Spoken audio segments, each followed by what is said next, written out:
Well, you know, I think there was kind of a bit of Freudian element to that. My choice.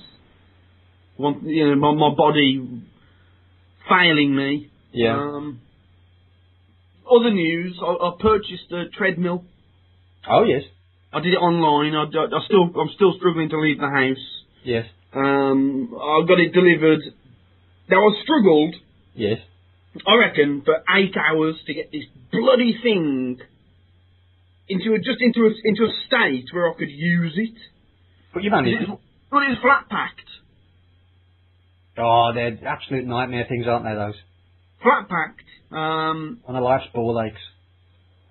And the instructions that came with it, because it was kind of multilingual, the instruction booklet. The instructions were simply pictures. There were no words. So it didn't explain anything. It just showed you a picture of this twat standing there holding it in various positions. And you had to kind of follow his example, follow his lead. Well, it said that a picture paints 1,000 words, Richard, but I get what you're saying. These flat pack things, they're notoriously difficult to assemble. And they should at least come complete with adequate instructions. I've got it to a position where I can use it. The incline doesn't work properly because I think I've balled something up. I haven't used it yet though. You haven't used it yet? I haven't used it, no. No, I've set it up and I can't be bothered to use it. Well, you're making progress. It's the first stage, isn't it? There's something registered in your brain that you need to get off your fat backside and do something with your body. £1,500 that cost me, Nathaniel. 1,500? £1,500. Bloody expensive for flat pack. And I can't even be bothered to bloody use. That tells you something about my state of mind. I might send it back. No, don't send it back. Don't do that. You bought the thing now. You've put all that effort into it, actually getting it assembled. Just be patient with yourself, and you'll get your lardy ass on there soon enough, I'm sure. I've started writing my will. Was that after the unsuccessful flat pack experience? Well, no, it just seemed the right time. I just feel like I'm going to end it all soon, Nathaniel. But don't worry, I'm gonna leave everything to you. So that's my promise. I'm waiting for a kicker. There's no kicker. You're the nearest thing I have to a friend. You're leaving everything to me. Everything I own is yours. Assuming I die, when I die. I'm quite taken aback, Richard. I don't really know how to respond. I'm grateful. I'm shocked. I'm humbled. I'm wary. Yes. Surely there's more important people in your life than me, Richard. Surely. No, there aren't. Well, you call me a deviant imbecile much of the time. I know, but we always lash out at the ones we love, don't we? Oh, I guess that's right. That's very true. Well, thank you very much. This hour and a half that we spent together. I don't know if the listeners are aware of this, but we don't really edit what we do here. It's pretty much what you hear is as delivered. It's warts and all. It's warts and all. So sometimes it's shit, and sometimes it's pretty good. Yeah. But just because we don't edit it down, I mean, we chop out the segments to get the whole segment, so the format works. But we don't edit the individual bits. So myself and Nathaniel, you know, we're on Skype. We do this over Skype, and we spend maybe an hour and a half, an hour and three-quarter each week talking together to produce a podcast that's an hour or an hour and a quarter long. And it truly increasingly, it's the only part of my week that I look forward to. Are you hearing this, listeners? Are you listening to Richard Shittlebob spilling his heart out for you? I'm with him all the way. I enjoy this too. I would say it's the highlight of my week, but it's a thoroughly enjoyable experience. And yet you fuckers can't even be bothered to respond, can you? It's funny, Nathaniel. That was my next sentiment. Oh, I'm sorry to have stolen your... No, that's okay. You dive in because you're quite right. But these bastards are pissing me off. We put all this effort in. We show some creativity. We try to entertain. And you can't even be bothered to send us a friggin' email. Look at yourselves. I checked the download stats, Nathaniel. Yes. This week. Earlier today, in fact. And we have at least 4 people listening each and every week. Yay! Sometimes we make it up to the half dozen. Bloody marvellous. And not one of these miserable fuckends can be bothered to write in. Again! Week after week. It's the same thing. Every Monday, I go to Google Mail and I log in to the passive-aggressive account and I hope to see something and there's bugger all there. And I do the same. I'm checking this thing daily and none of you buggers ever put anything in it. Why do we bother, eh? Should we just pack it up? Is that what you're trying to tell us? Just tell us to piss off and do something else with our time? Is that what you want?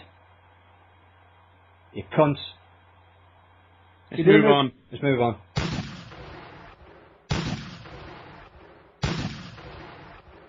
Okay, folks, time for your current movie news and Hollywood developments. And 300 inspired Greek action epic immortals reign supreme at the top of the US box office, beating Adam Cuntface Sandler's alleged comedy Jack and Jill into second place. Yet to see this one, but expect lots of oiled men who shout a lot. Brad Pitt has announced that he will quit acting at the age of 50. The Hollywood heartthrob, currently 47, reckons he will get more involved behind the scenes, helping to greenlight projects that would otherwise struggle. If true, kudos to you, Mr. Pitt. We heartily approve. James Earl Jones, the voice of Darth Vader in the original Star Wars trilogy, received an honorary Oscar from the 3rd Annual Governor's Award in London, a ceremony which mysteriously has nothing at all to do with ex-Manchester United midfielder Paul Ince. In Los Angeles, Twilight fans are already camping outside cinemas some 4 days before the first midnight screenings of the latest instalment. Meantime, back in Old Blighty, Cineworld are screening the Twiathlon this Thursday. Parts 1, 2 and 3 back to back, with Part 3 finishing mere moments before the midnight screening of Part 4 begins.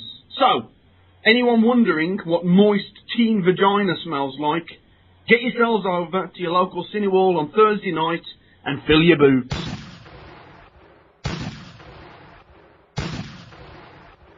Okay, folks, this is the part of the show where we talk about a movie on current release.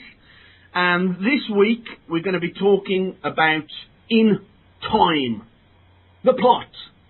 It's the future, perhaps, and people live for 25 blissful years free of worry. Then, the second they turn 25, their clock switches on, and they only have a year left to live. To earn more time, they must work, steal, beg, and to buy goods or services, their precious time must be spent. So, if you haven't figured it out already, the concept is time is currency. The amount of time the individual has left is displayed digitally on their forearm for all to see, acting as a constant reminder of their own mortality. One man, Will Salas, played by Lustin Jimbatake, decides he's had enough of the current system, his rebellion prompted by witnessing the death of his own mother. His actions trigger a response from the authorities, with timekeepers sent in to put a stop to his medleys. To his meddlings, not his medleys, I do apologise. You seen this, Nathaniel? No, I'm about to offer a sincere apology, Richard. Go on. It's only going to be to you, of course, because nobody else clearly gives a shit. No. But I haven't been to see this week's current movie, so I do apologise. I was going to the cinema at the weekend, but on Friday night, as I've already alluded to, Anushka and I got into a spot of frenzied passion, and she banged my head off the wooden headboard. I went into a case of double vision, so I couldn't go to the cinema, so I'm really sorry. I mean, this is becoming something of a habit for you, Nathaniel. I don't think it's a habit. I don't think it's happened for a few weeks. No, it's happened again. That's the point. I seem to recall that last week you couldn't... Last week... Stop talking, Nathaniel. Last week, you hadn't seen Tower Heist. And this week, again, you haven't seen the current movie. You're telling the listeners off for showing no interest, and look at the way you're behaving. I'm really concerned. Obviously, your depressive mode at the moment has deformed into delusion as well. Have you got better things to do with your time? Is that what you're trying to tell me? Well, Nushka certainly got better. Well, it sounds like it, from what you've been telling me. Riding me like a horse, banging Up head your up. plums in a nushka. You know, my professional attitude has somewhat gone out the window after this. So I do offer an apology, folks. If anybody does give a shit, I didn't go to the cinema because I had double vision. Do you want to tell us about the movie, Richard? I don't believe this double vision. That's bullshit.